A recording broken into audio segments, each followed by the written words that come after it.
하나님 말씀은 누가복음 제1장 26절부터 45절에 있는 말씀입니다. 교독합니다. 여섯째 달에 천사 가브리엘이 하나님의 보내심을 받들어 갈릴리 나사렛이란 동네에 가서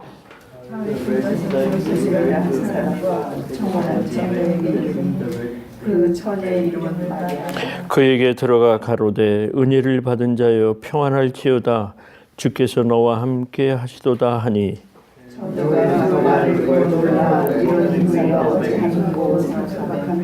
천사가 일러 가로되 마리아여 무서워 말라 네가 하나님께 은혜를 얻었느니라.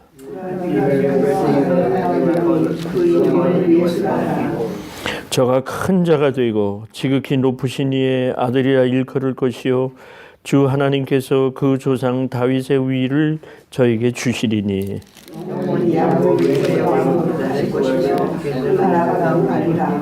마리아가 천사에게 말하되 나는 사내를 알지 못하니 어찌 이 일이 있으리이까. 성령이 내게 임하시고 지극히 높으신 이의 능력이 너를 덮으시리니 이러므로 나실 바 거룩한 자는 하나님의 아들이라 일컬으리니라.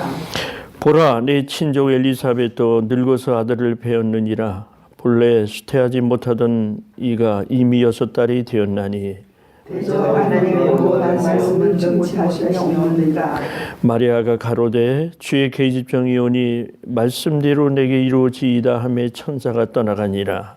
이때 마리아가 일어나 빨리 산중에 가서 유명한 한명에 이르러 사가랴의 집에 들어가 엘리사벳에게 문안하니 마리아의 문안함을 배우며 아이가 중에서 어려운지라 엘리사벳이 성령의 충만함을 입어 큰 소리로 불러가로되 여자 중에 네가 복이 있으며 내 태중의 아이도 복이 있도다.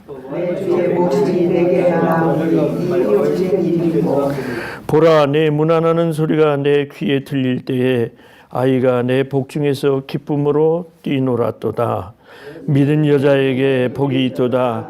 주께서 그에게 하신 말씀이 반드시 이루리라. 아멘. 예수님께서 탄생하시겠다고 하는 그 내용을 미리 예고한 데는 성경에 여러 군데서 나타납니다. 그 중에 오늘은 이사야 제7장, 8장, 9장을 보면은 예수님께서 이 땅에 오셔서 어떤 모습으로 오신다 하는 것을 아주 상세하게 이사야가 전하고 있습니다. 이 나심을 예수가 이 땅에 오신다는 걸 미리 알리는 거예요. 이 영어로 foretold라고 그러죠. 미리 알리시는 거. 이거는 하나의 소식이요, 뉴스예요. 소식입니다. 그래서 예수님 오시기 전에 이제 세례 요한의 어머니 사가랴와 엘리사벳에 대한 이야기도 천사 가브리엘이 미리 가서 얘기를 해줬고, 그 다음에 예수님의 어머니 요셉과 마리아에게 가브리엘이 나타나서 또 세상을 구원할 자이신 죄에서 구원하실 예수가 이 땅에 오실 거다. 임마누엘이 오실 거다 하는 것을 예고해 주셨어요. 여러분 이 세상은 지금 어떻게 변해가느냐면 여러분 FM 방송 105.1을 요즘 이제 캐롤 방송이 미국에서는 11월 달서부터 이미 해서 방송이라든지 거리마다 또 집집마다 이제 추리를 만들어서 성탄의 빛을 나타내는 그러한 이제 문화가 이 미국엔 특별히 발달되어 있는데 작년에 다르고 올해 달라요. 그 105.1 방송을 듣다가 제가 다이얼을 돌려버립니다. 상업성에 끼어들인 것 같아. 그래서 진정한 우리의 그리고 무슨 할로데이예요. 할로데이라고 지금 성탄절을 표현을 하는데 이거는 오바마 대통령이 그 자기 백악관에서 마지막으로 사인을 할 때 할로데이로 바꿨다 이렇게 전해져 내려와요. 지금서부터 10년 이전에 10년 안팎으로 세상의 문화가 이렇게 바꾸고 있는데 여러분 이 세상의 문화를 어떻게 지금 바꾸려 하느냐면 세상은 자꾸 연합하려 하고 그래요. 합쳐지려고 그래요. 그래서 거기 뭐 평화라는 이름이 있어도 예수에 의한 평화가 아니라 인간적 사상들이, 인간적 생각들이 앞선 평화가, 그런 것을 주장하기 시작합니다. 이 세상을, 이 성탄절을 통해서 세상을 바꿔야 할 절기가 되었는데 세상의 문화는 참 너무 이상하게 변하고 있는 것 같아요. 순수한 이사야 7장에서 예고한 예수님의 탄생이나 8장 9장에서 나타나시는 그 예수님의 문화가 아닌 것 같아요, 지금은. 그래서 우리는 교회에서 예수님의 출생의 비밀을 우리가 성경에는 분명히 나타내시고 있는 것처럼 우리가 성탄절에 대해서 분명한 그 귀중한 교훈과 사실을 이제 우리가 분명히 지켜나가야 돼요. 여러분, 마태복음 1장에 가면은 예수의 나심이 이러하더라 하면서 그 족보가, 예수님의 족보가 한번 보십시다. 마태복음 1장 찾기 좋으니까 보면은 아브라함과 다윗의 자손 예수 그리스도의 세계라. 그러면서 14대 얘기가 나와요. 자, 이거 보면 말이에요. 우리가 한번 이 예수님의 족보를 볼 필요가 있어요. 이 예수님의 족보는 조금 더 가식으로나 헛되게 쓴 게 아니에요. 예수님의 족보는 예수님이 이 땅에 탄생하실 때까지 아브라함 이후에 예수님이 오실 때까지의 그 조상의 이름들이 거기 다 열거되어 있어요. 아브라함이 이삭을 낳고, 이삭은 야곱을 낳고, 야곱은 유다와 그의 형제를 낳고, 이런 식으로 해서 다윗의 임금까지 이렇게 보면은 아브라함부터 다윗 임금까지 14대예요. 17절에 보니까 다윗부터 바벨론으로 이제 포로 생활로 넘어갈 때까지 14대예요. 바벨론 이거 후에 해방이 된 이후에 그리스도까지 14대, 14세대가 흘렀단 말이에요. 그 14대 3을 곱하면 얼마예요? 3, 40이 42대네. 예, 거기 보면은 42명의 예수님의 조상의 얘기가 나와요. 성경은 말이죠, 조금 더 어떤 가식이나 꿈에서 한 말이 하나요. 예수님의 족보를 여기 분석을 해보면 참 낯뜨거운 장면들이 여기 많이 나와요. 예수님이 친히 겪으신 그 예수님의 조상들을 보면은 한 세 가지를 좀 분류해서 얘기해 볼게요. 현실적인 이야기예요. 어떤 신화가 아니에요. 예수님은. 여러분, 구약에는요, 예수님 당시에는 여자들을, 미안하지만 여성들은 숫자에 넣지 않았어요. 그래서 보면은, 그런데 여기 5명씩이나 여성의 이름이 나와요. 다말이 나오고, 그 유다 자기 시아버지하고 합쳐져가지고 다말이라는 여인이 자기 시아버지 유다를 통해서 자식을 낳아요. 이런 일이 있을 수 있어요? 그 다음에 또 이방인의 이름이 여기서는 있을 수가 없는데 이방인의 이름이 나와요. 우리가 잘 아는 롯이 이방인 아니겠어요? 이방 여인인데 롯도 예수님의 족보에 반열에 섰어요. 또 추한 기사들이 많이 나오죠. 우리가 아는 다윗 임금은, 다윗 왕은 자기의 아주 가까운 부하인 우리아의 아내 밧세바를 통해서 다윗은 그 아들 솔로몬을 얻게 됩니다. 이렇게 보면은 결코 뭐 예수님의 그 족보로 보면은 그렇게 화려하거나 그렇게 본받을 만한 그런 거는 아니에요. 아주 추악한 모습들이 예수님의 족보에 그대로 나타나는 것은 무엇을 얘기하냐면 성경은 우리에게 현실적으로 가장 적나라하게 우리에게 사람이 사는 세상을 그대로 표현하고 계시다는 거예요. 그러면 예수가 오셨다고 하는 것은 가장 적나라하게 인간적인 모습으로 이 땅에 그는 하나님의 아들로서 오셨다는 거예요. 그는 사실, 팩트를 얘기하시는 거예요. 여러분, 크리스마스가 뭡니까? 예수님이 이 땅에 오셨을 때에 그래도 적어도 3, 40년 전의 성탄절은 그 정신이 오늘날 같지는 않게 비교가 됩니다. 훈훈한 밤이죠. 훈훈한 마음이 있었어요. 물론 지금도 사람에 따라서는 선물을 교환하고 뭐 캐롤이 움직이고 하니까 소리가 들리고 하니까 즐겁고 하는 축제의 분위기는 있죠. 근데 이 성탄 추리도 말이에요. 다 이유가 있는 거예요. 요한복음 1장에 보니까 8장 12절로 보니까 예수님은 세상의 빛이라는 거예요. 빛으로 오셨다는 거예요. 그래서 그걸 화려하게 예수님의 밤도 나처럼 환하게 비치는 그러한 모습으로 예수님이 이 땅에 오신 것을 환영하고 축하하는 축제입니다. 예수님이 이 땅에 오실 때 메시아 탄생을 예고할 때에 여러분 한번 우리 이사야서 한번 좀 올라가십시다. 본문을 얘기하기 전에 이사야 8장에 한번 가보시죠. 이사야 9장으로 갑시다. 8장은 인간적인 모습을 그 당시 예수가 오실 때에 인간적인 모습을 보이는데 이사야 7장에 보니까 우선 7장 14절을 보니까 주께서 친히 징조로 너에게 주실 것이라 보라 처녀가 잉태하여 아들을 낳을 것이요 그 이름을 임마누엘이라 하리라 그랬습니다.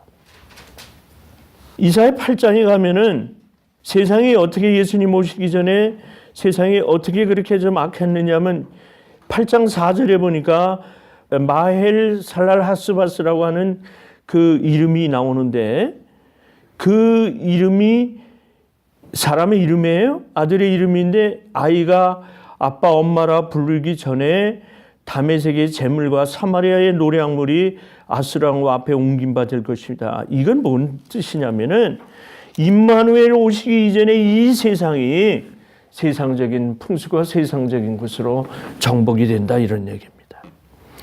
자, 메시아 탄생을 얘기하는 9장에 가봐요. 6절 보니까 예수님이 어떤 모습이냐면은 5절 보니까 어지러이 싸우는 군인의 갑옷과 피 묻은 복장이 불의 섭같이 살라지리니 하면서 예수님이 이 땅에 평화를 위해서 오십니다. 한 아이가 우리에게 낳고 한 아들을 우리에게 주신 바 되었는데 어깨에는 정사를 메었고 이름은 기묘자라 모사 카운셀러를 얘기하는 거예요. 뭐 전능하신 하나님이라 영존하신 아버지라 평강의 왕이라 할 것이다. 이런 예수님의 이름이 여러 가지로 우리 사람을 위해서 우리 인간의 죄를 대신해 예수님이 이 땅에 구주로 오셨다는 것을 표현합니다. 그로부터 약 1300년 후에 예수님이 이 땅에 오셨어요. 오셔서 세상을 바꾸는 어떤 절기의 계절로 이 땅의 성탄절을 우리에게 맞이하도록 하신 겁니다. 자, 이제 1300년 정도 흐른 이후에 천사 가브리엘이 예수님이 이제 이 땅에 오실 것을 예고하시면서 천사들과 이제 먼저 누구에게 나타나냐면은 가브리엘을 하나님이 천사 가브리엘을 보내셨는데 누가복음 1장에 보니까 사가랴의 얘기가 나와요. 1장 19절에 보니까 사가랴가 바로 요한의 아버지인데 세례 요한의 아버지인데 그의 아내 엘리사벳과 나이가 많이 있었음에도 불구하고 예수님을 이 땅에 오신다는 걸 미리 알리고 예수님이 이 땅에 오신다는 의의를 펼치시기 위해서 세례 요한을 보내신 것을 이제 천사 가브리엘이 나타나서 얘기를 합니다. 누가복음 1장 19절에 보니까 거기에 어떻게 표현이 되어 있느냐면은 천사가 대답하여 가로되 나는 하나님 앞에 섰는 가브리엘이라 이 좋은 소식을 전하여 네게 말하라고 보내심을 입었다. 사가랴에게 나타났어요. 그런데 이 말을 믿지 못하니까 사가랴가 요한이 탄생될 때까지 벙어리가 되어서 이제 믿지 아니하는 그 이유로 벙어리가 됐다 이렇게 나와 있습니다. 그런 다음에 엘리사벳이 5달 동안 숨어 있을 때에 이때 6째 달 될 때에 천사 가브리엘이 또 나타나서 갈릴리 나사렛이라는 동네에 이 마리아라고 하는 순전한 처녀에게 나타나셔서 얘기하십니다. 28절 보니까 은혜를 받은 자여 평안할지어다 주께서 너와 함께 하시다. 이 마리아가 놀랬습니다. 그럴 때 천사가 이야기하기를 30절 보니까 마리아여 무서워하지 마라. 네가 하나님의 은혜를 얻었노라. 네가 수태하여 잉태하여 아들을 낳으리니 그 이름을 예수라 하라 그랬습니다. 자, 여기서 보면은 세례 요한을 이 땅에 보내실 때 1장 17절에 보니까 그 얘기가 나와요. 엘리야의 심령과 능력으로 예수님의 앞서 와서 아버지 마음을 자식에게 거스리는 자를 의인의 슬기에 돌아오게 하고 주를 위하여 세운 백성을 준비하는 사람으로 왔다. 세례 요한이 준비하는 사람으로 왔다 그렇게 얘기합니다. 여러분, 오늘 세례 요한의 마음으로 예수님이 이 땅에 오신 것을 그 의미를 다시 한번 새기면서 바로 내 자신이 바로 세례 요한의 심정으로 예수님을 맞이해야 할 것입니다. 하나님은 이렇게 예수님이 어느 날 갑자기 오도록 하지 아니하시고 정치적으로도 이해가 될 수 있도록 요한이 헤롯 앞에 가서 외치지 않았습니까? 이 땅을 구원하시기 위해서 정치적으로도 모사로 기묘자로 이 땅에 오셨다는 것을 만백성에게 그래서 회개하고 예수를 믿으라 하고 선포했습니다. 여기 그 다음에 나타나신 게 이미 마리아는 그 요셉이라고 하는 유대인과 정혼을 하려고 이제 했던 사람이에요. 그래서 약혼을 해 있는 상태인데 자기 여인이 잉태했다 하는 소식을 듣고 이 요셉은 이제 약혼한 것을 무효로 만들려고 그렇게 했을 때에 하나님이 천사가 요셉에게 나타나셨어요. 나타나셔가지고 네가 네 아내 마리아 데려오는 것을 두려워하지 마라. 자, 그런데요, 요셉은 그렇게 출생의 비밀을 예수의 비밀을 알고 있지만은 성령으로 잉태되셨다는 걸 알고 있지만 그 당시 사회는 어떨까요? 엄밀한 유대의 율법주의로 보면은 많은 사람이 비웃었을 거예요. 요셉에게 네가 결혼하기 전에 이미 그 마리아와 이제 함께하여 아이를 가졌구나. 너는 그야말로 어떤 비웃음을 당할 수 있을 겁니다. 아니면 네가 알지 못하는 사이에 부정한 여인으로 마리아가 잉태했을 거다 하는 손가락질을 받을 수 있었습니다. 그러함에도 요셉은 아주 용기가 있는 사람이었습니다. 그러나 천사가 일러준 대로 그는 그 아내 마리아를 데려오기를 두려워하지 않았다 했습니다. 하나님의 비밀이요. 하나님이 그 예정하신 하나님의 섭리 가운데 그를 불렀을 때 그는 순종했다는 겁니다.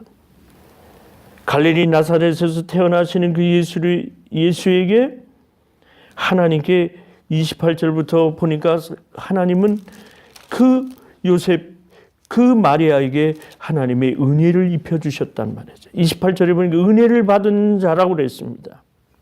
여러분, 오늘날 우리에게도 다 하나님의 은혜를 받고 사는 사람들입니다. 우리는 은혜 속에서 살아가기 때문에 주신 은혜 가운데서 오늘을 살고 있는 겁니다. 예수님이 이 땅에 예정대로 탄생하셔서 33년 만에 그가 십자가에 돌아가심으로 인하여 하나님의 의를 이루시고 승천 부활하신 이후에 사도행전 1장 8절에 가면은 이 세상의 마지막에 살아있는 모든 사람들에게는 하나님 나라 백성으로서 이 땅 마지막까지 복음을 전하라 마태복음 28장에 있는 말씀을 그대로 우리에게 명령으로 주신 겁니다. 성령님이 우리와 함께 하심으로 인하여 오늘날도 우리들이 하나님의 자녀인 것을 증거하고 이 땅에 예수님이 오신 것을 확실히 증거하는 우리는 하나님의 증인이 됐던 겁니다. 그렇기 때문에 우리가 하나님의 은혜를 입은 자로서 당당하게 성탄의 기쁨을 우리는 누릴 수가 있는 겁니다. 이제 마지막으로 마리아의 순종을 보겠습니다. 이때 이 이야기를 들은 마리아는 빨리 일어났다고 그랬어요. 39절 보니까 그가 즉시 일어나서 빨리 산중에 좀 떨어져 있습니다. 누구한테 갔느냐면 사가랴의 집에 들어가서 엘리사벳에게서 문안을 했더니 41절에 보니까 마리아의 문안함을 엘리사벳이 듣고 이 아이가 복중에서 배 안에서 임신한 배 안에서 뛰놀고 있더라. 이미 살아있는 세례 요한이 예수의 어머니 마리아가 오는 것을 보고 기뻐서 환영하는 그러한 복중에 뛰어놀았다. 성령이 충만함을 입어서 큰 소리로 그 마리아에게 얘기합니다. 네가 복이 있으며 네 태중의 아이도 복이 있도다. 내 주의 모친이 구세주인 예수님의 모친이 내게 나오니 이 어찌된 일인고. 내 복중에서 아이가 기쁨으로 뛰놀았다. 믿은 여자에게 복이 있도다. 주께서 그에게 하신 말씀이 반드시 이루리라. 아멘. 성령의 충만함을 받아서 예수가 오신 것을 그는 바로 증거했습니다. 이것은 바로 절대적인 믿음을 얘기하는 겁니다. 임마누엘로 우리와 함께 하시는 성육신 하신 그 예수님을 이 땅에 오신 것을 오늘 우리가 믿고 예수님으로 인하여 구원하게 하시는 이 시대에 예수의 탄생하심을 우리가 기뻐해야 됩니다. 어찌든 세상의 문화는 어떻게 가든 간에 성탄절을 왜곡하고 상업화시키고 또 모든 것을 이 세상의 문화가 하나님의 문화를 공격할지라도 우리는 순종의 길을 찾고 마리아가 예수님께 순종하듯이 요셉이 하나님께 순종하듯이 사가랴와 엘리사벳이 출생의 비밀을 하나님 앞에 간직하고 그가 당당하게 주님을 찾듯이 우리는 그 부르심의 은혜를 따라 오늘 순종하며 나가야 될 줄로 믿습니다. 반드시 주께서 하신 말씀이 이루어지리라. 예수 출생하신 그 출생의 은혜가 오늘과 또 미래에 이 땅에 심판이 있기까지 계속될 줄로 믿습니다. 하나님 아버지 감사합니다. 예수님의 탄생을 예고한 이제 마리아에 앞서 천사 가브리엘이 사가랴와 엘리사벳에게 오신 그 내용을 우리들이 믿습니다. 우리 하나님을 믿은 믿음 가운데서 절대적으로 순종하기를 원합니다. 예수 탄생을 기뻐하며 이 땅을 위해 구원하시게 오신 그 예수님을 우리들이 맞이하면서 우리 예수 탄생을 기뻐할 수 있는 임마누엘의 우리 주님을 환영하는 우리의 믿음 되게 하여 주옵소서. 기쁨으로 예수 이 땅에 오신 것을 환영하고 찬양하게 하여 주옵소서. 예수님의 이름으로 기도하옵나이다. 아멘.